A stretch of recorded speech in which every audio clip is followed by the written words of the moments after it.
Olá, boa tarde. Veja os destaques de hoje do portal da Assembleia. O que foi debatido na sessão plenária desta terça-feira. Tribunal de Justiça do Maranhão institui Comitê de Diversidade. Termina hoje o prazo para o pagamento da primeira parcela do IPTU 2020 e começa o período de inscrição no SISU para o segundo semestre. Maranhão Atlético Clube se prepara para retomar as atividades no Campeonato Maranhense deste ano. E mais no segundo episódio da série O Novo Normal, você vai ver como está a educação em tempos de pandemia. É agora no portal da Assembleia.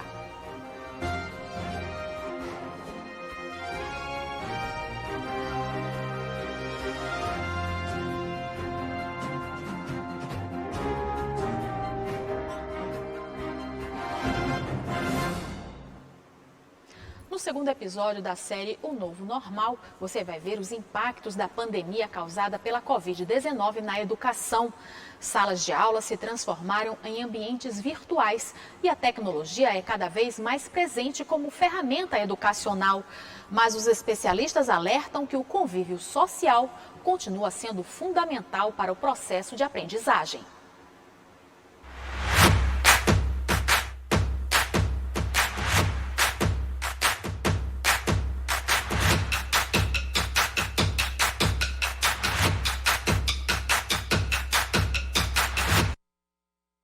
Escolas fechadas. De uma hora para outra, a rotina de mais de 1 bilhão de estudantes no mundo inteiro mudou.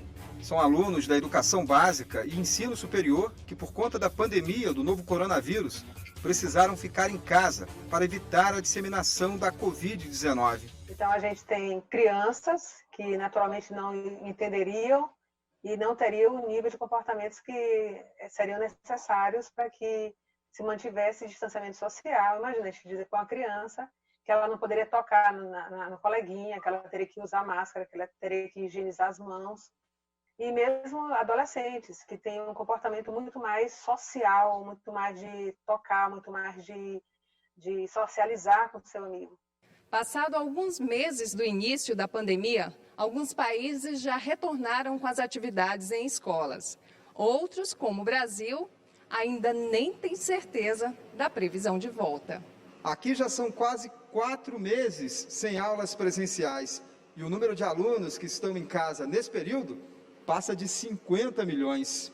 A solução para tentar salvar o ano letivo foi transportar a sala de aula para ambientes virtuais. É o chamado ensino remoto, uma solução baseada em novas tecnologias, mas que não deve ser confundida com educação à distância.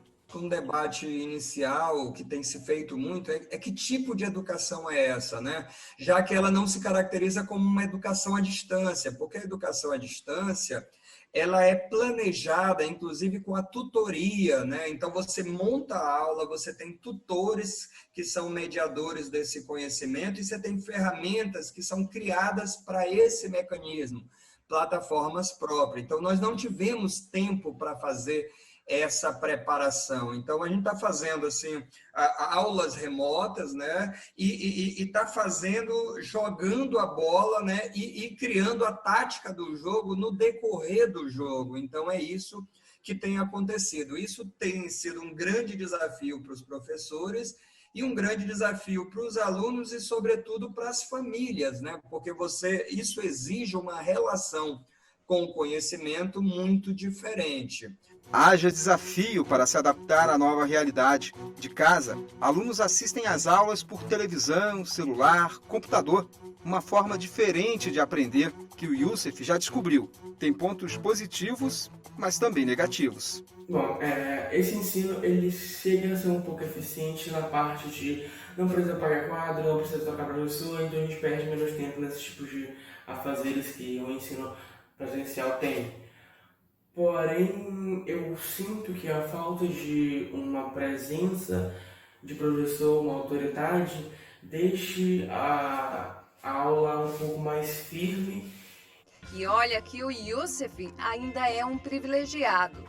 Muitos estudantes brasileiros não estão tendo aulas nesse período. E esse é apenas um dos problemas. Grande parte dos estudantes de baixa renda sequer tem acesso à internet ou um espaço adequado aos estudantes das residências e por isso acaba por se encontrar em uma desigualdade avassaladora em relação às classes médias e altas do Brasil. Mesmo sem ter aula, o Davi tem procurado outras formas de manter a preparação para o Enem. Eu tenho estudado nesse período de quarentena, principalmente através de videoaulas e portais educacionais. As principais dificuldades que eu tenho enfrentado nesse período são as questões de falta de ambiente adequado, já que eu moro com outras pessoas e esse convívio, essa movimentação na casa acaba por afetar diretamente a concentração nos estudos. Dificuldades que não estão sendo enfrentadas apenas pelos alunos, mas também por quem tem a missão de ensinar. Eu diria que a forma como está sendo posto o ensino remoto nas escolas, sem uma formação adequada para os professores e sem a garantia que os estudantes terão acesso às ferramentas digitais, internet, equipamentos e terão um espaço adequado nas suas residências para os estudos, eu acredito que isso coloca em grande risco a qualidade da educação nesse momento de suspensão de aulas presenciais. Aqui no Maranhão, a previsão é de que escolas e universidades voltem a funcionar no mês de agosto, mas a reabertura deve ser precedida de uma série de cuidados e protocolos sanitários. Eu acho que algumas coisas, a infecção por H1N1 nos deu no passado, né, que foram abandonadas ao longo dos anos, e que foi a colocação de álcool gel nos corredores, aquela coisa de bater o tempo inteiro durante todo aquele cenário de que todo mundo devia higienizar as mãos o tempo inteiro. Eu acho que a utilização das máscaras vão se manter aí por meses, porque nós realmente não temos uma resposta de quanto tempo essa pandemia vai durar. O certo é que a volta às aulas é considerada fundamental por alunos, professores e especialistas em educação. Para eles, a educação do futuro não passa apenas pelas tecnologias, mas o convívio escolar é fundamental. Bom, eu acho que a aula presencial é melhor sim. Provavelmente foi por causa do meu costume, já que tem muita gente dizendo que a EAD é melhor, mas eu acredito que a aula presencial é melhor. Primeiro, tem meio que a autoridade do professor ali. Segundo, que na aula presencial você tem mais tendência a focar na aula, já que dentro de uma aula não presencial você pode se distrair com todas as coisas. Quer dizer, a gente precisa da socialização, ou seja, é a certeza de que se aprende com uma ferramenta, com um computador, com um programa, se aprende com um professor, mas também se aprende no convívio com o outro, porque a sala de aula, o que é fundamental, o que faz a necessidade da sala de aula é a interação social. Quer dizer, é o convívio que você tem. Então, eu costumo dizer, você aprende com o professor a aula, você aprende com um colega a aula, mas você também aprende naquele grupo com as coisas que são discutidas, que são comentadas, inclusive fora daquele conteúdo, né? As novas tecnologias têm que estar postas a favor dos objetivos educativos e formativos clássicos e universais da escola. E esses objetivos formativos clássicos e universais, eles só podem ser pautados a partir do contato, das trocas de experiência, né, da experiência interpessoal, que é super importante na formação. O fato é que a pandemia trouxe questões que ainda não têm respostas. O futuro não será mais o mesmo. Mas, diante de todas as dificuldades, é o presente que vem revelando heróis a cada dia. Lembrando que a série Novo Normal é baseada no podcast Atípico produzido pela Rádio Assembleia e veiculado no programa Assembleia em Foco. Amanhã, no terceiro episódio, você vai ver a crise econômica causada pelo novo coronavírus. E na sessão plenária desta terça-feira, os deputados debateram sobre a aprovação do projeto de lei que obriga condomínios a denunciarem violência doméstica. Os deputados também debateram sobre o aumento do preço de materiais de construção civil e a escolha do secretário de Estado da Saúde, Carlos Lula, para presidir o Conselho Nacional dos Secretários de Estado de Saúde. O repórter Joelson Braga acompanhou a sessão e tem mais detalhes. Boa tarde, Joelson. Olá, boa tarde a você, boa tarde a todos que nos assistem. E na sessão plenária desta terça-feira, durante o pequeno expediente, a deputada Daniela Tema fez um pronunciamento destacando a aprovação de um projeto de lei de sua autoria que trata sobre a obrigação dos condomínios em denunciarem casos de violência doméstica. Criar mais um mecanismo, mais um instrumento para defender essas pessoas que estão aí vulneráveis, não só as mulheres, mas crianças, idosos e adolescentes que sofrem de violência doméstica. Essa lei, esse projeto de lei, que é de número 146, ele determina, ele obriga os condomínios a fazerem as denúncias para os órgãos de segurança à frente de qualquer indício de violência doméstica ou familiar. Ainda na sessão desta terça-feira, o deputado Marcos Caldas fez uma denúncia contra o aumento abusivo do material de construção aqui no estado do Maranhão. O parlamentar disse que em algumas cidades o preço do tijolo chegou a ter aumento de mais de 50%. Nós temos que tomar providência e saber quem são as pessoas que estão tirando proveito, para que a gente possa agir. Principalmente o PROCON, o Ministério Público e também a Comissão de Obra aqui da Assembleia. Essa é a denúncia que eu fiz, para que a gente possa saber a realidade das coisas. Ainda na sessão desta terça-feira, a deputada doutora Helena do Ailib destacou a escolha do secretário de Estado da Saúde do Maranhão para presidir o Conselho Nacional dos Secretários de Saúde do país. Eu conversei com a parlamentar. É um feito muito grande que não pode deixar de ser falado aqui nessa tribuna, e aqui os nossos parabéns realmente pelo louvor, pela grande articulação que mostrou ter o secretário de Saúde, Carlos Lucas. Este, portanto, foi o resumo da sessão plenária na Assembleia Legislativa nesta terça-feira. Lembrando que você pode acompanhar os trabalhos dos parlamentares, além da TV Assembleia, por meio da Rádio Senado no prefixo 96.9 e também por meio das nossas redes sociais. Joelson Braga, para a TV Assembleia. E veja no próximo bloco, o Tribunal de Justiça do Maranhão institui Comitê de Diversidade. E mais, Maranhão Atlético Clube se prepara para retomar as atividades no campo estadual, no Campeonato Estadual de 2020. O portal volta já.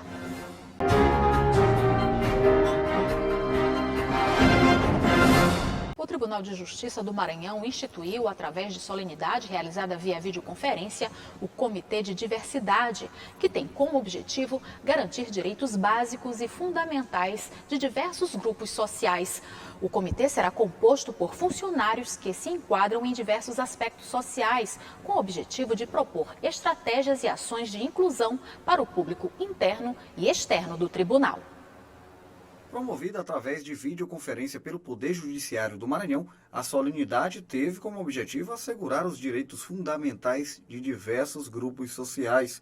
Para isso, durante o encontro, foi realizada a assinatura do Comitê de Diversidade no âmbito do Tribunal de Justiça. Nós temos que receber denúncias para agir imediatamente. Não se pode permitir, dentro de uma instituição que faz justiça,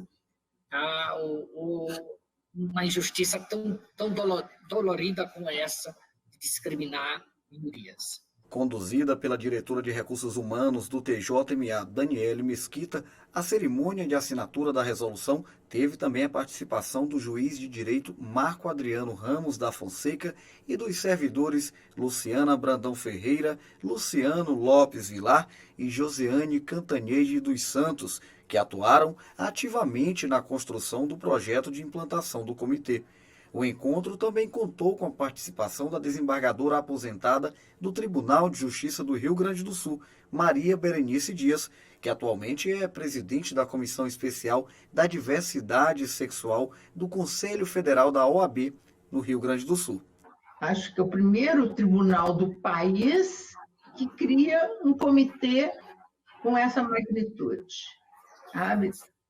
Atento à questão da diversidade, mas assim, ó, primeiro implementar este tribunal, essa presidência, por essa belíssima iniciativa. Eu confesso que estou emocionada de participar desse momento. Farão parte do comitê 2 magistrados, um servidor negro, um servidor indígena, um servidor LGBTQIA+, um servidor com idade acima de 60 anos, uma servidora indicada pela Coordenadoria da Mulher, um servidor indicado pela Comissão de Pessoa com Deficiência, um servidor indicado pela Diretoria de Recursos Humanos, um servidor indicado pela Escola Superior da Magistratura do Estado do Maranhão e um servidor indicado pela Assessoria de Comunicação da Presidência do Tribunal de Justiça. A composição do comitê poderá ser modificada a cada 2 anos e seus membros serão responsáveis em propor objetivos estratégicos, ações, metas e indicadores de melhoria e igualdade voltadas para os públicos interno e externo do tribunal. Termina hoje o prazo para o pagamento da primeira parcela e cota única do Imposto Predial e Territorial Urbano, o IPTU, de 2020. Além disso, começa hoje o prazo de inscrição no Sistema de Seleção Unificada, o SISU, para o segundo semestre deste ano. E a Universidade Federal do Maranhão está ofertando até 3.000 vagas em diversos cursos. Mais informações, Joelson Braga. Isso mesmo, hoje, terça-feira, dia 7 de julho, é o último prazo para o pagamento da primeira parcela e da cota única do IPTU 2020, isso com desconto de 15%. A guia de pagamento do imposto deve ser emitida no site da Cefaz. O endereço eletrônico é cefaz.saoluiz.ma.gov.br e acessar a aba Emissão IPTU 2020. Será necessário para o acesso a inscrição imobiliária do imóvel ou CPF vinculado ao cadastro. Outro detalhe é que o teleatendimento da Cefaz também está funcionando. Quem quiser tirar dúvidas, pode entrar em contato pelos números 99159-2769 ou 99162-5674. Para o atendimento presencial, o contribuinte deve agendar antecipadamente. Agora, uma dica para os estudantes maranhenses é que quem participou da edição do Enem de 2009 já pode se inscrever para o SISU do meio do ano e até sexta-feira, dia 10, serão oferecidas mais de 51.000 vagas em instituições de ensino superior do país. Agora, um detalhe é que pela primeira vez o SISU vai ofertar vagas para o ensino à distância, o famoso EAD. E outro detalhe que não pode ser esquecido, que para participar da seleção, o estudante não deve ter zerado a redação. Quem estiver interessado e quem estiver com tudo em dia, pode acessar o site do SISU, que é sisu.mec.gov.br. Joelson Braga, para a TV Assembleia. E agora, falando de esporte, o Maranhão Atlético Clube retoma seus trabalhos em campo, seguindo protocolos sanitários exigidos para evitar qualquer tipo de contaminação pela Covid-19, com foco em treinos para o Campeonato Maranhense de 2020. O protocolo também inclui os demais profissionais que têm acesso aos jogos e treinos, sendo necessário que apresentem resultados do exame contra o novo coronavírus. Com todos os protocolos sanitários necessários para evitar o contágio do novo coronavírus, o Maranhão Atlético Clube retornou ao campo para treinar para o início do Campeonato Maranhense 2020. Todos os atletas e comissão técnica passaram por triagem antes de entrar em campo para treinar. A partir de amanhã, para que nós possamos, após essa testagem, tendo a liberação, nós vamos reiniciar o processo de treinamentos, primeiro físico, depois com bola, a parte técnica, para que nós possamos aprimorar essas atividades, nós possamos fazer com que os jogadores readquiram ritmo físico e técnico, para que possamos, então, voltar às disputas do Campeonato Maranhense de Futebol. O campeonato está previsto para começar a partir do dia 1º de agosto. A autorização foi dada pelo governo do estado, desde que os times providenciem até 4 dias antes dos treinos a testagem de todos os atletas, comissão técnica, diretoria, funcionários e quem participa das atividades de forma direta e indireta. Os treinos só vão acontecer depois da liberação dos resultados dos exames, de acordo com o protocolo e o devido afastamento de pessoas, caso testem positivo para a Covid-19.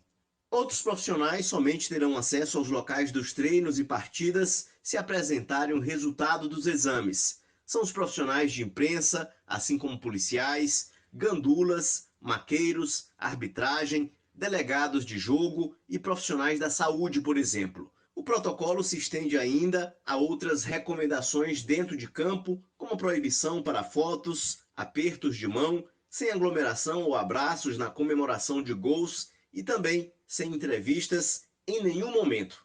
E apesar de todos esses cuidados, o clima é de otimismo para a comissão técnica do Maranhão Atlético Clube, com retorno gradual às atividades do Maranhense de futebol. Então, os pensamentos tem que ser esse, pensamento de uma equipe vitoriosa, sempre respeitando os seus adversários, agora jamais se acovardando, buscando sempre aquilo que é o mais importante no futebol. É uma característica de todas as equipes que eu trabalho, uma equipe que busca, que propõe o jogo, jamais que é uma equipe esperando, jogando por uma bola, até porque eu vejo uma equipe com muita qualidade e com capacidade para desenvolver esse trabalho. E o elenco do Sampaio Corrêa também se reapresentou ontem à tarde no centro de treinamento do clube. O momento foi voltado totalmente aos testes de Covid-19 nos atletas e na comissão técnica. Em 2020, a Bolívia Querida ainda disputa o restante do campeonato estadual e o campeonato brasileiro da Série C. E o portal da Assembleia fica por aqui. Para rever as reportagens de hoje, acesse o site al.ma.leg.br/tv.